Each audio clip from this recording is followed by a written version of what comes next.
Hello అండి.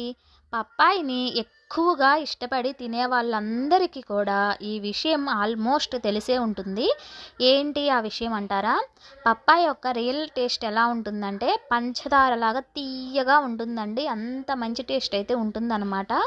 ఇక ఈ మధ్య కాలంలో మార్కెట్‌లలో దొరికే పప్పాయ యొక్క టేస్ట్ ఎలా ఉంటుందంటే చప్పగా, అసలు ఏ కాయ కొన్నా ఏ మార్కెట్‌లో కొన్నా కానీ అదే టేస్ట్ ఉంటుంది. ఎందుకు అలా చప్పగా ఉంటున్నాయంటే పప్పాయ పచ్చిగా ఉన్నప్పుడు అందులో నుంచి పాలు కారుతా ఉంటాయండి. అయితే ఆ పాల వల్లే ఆ పప్పాయ పండినప్పుడు దానికి ఆ స్వీట్ టేస్ట్ అనేది వస్తుందనమాట. తియ్యదనం అనేది వస్తుంది.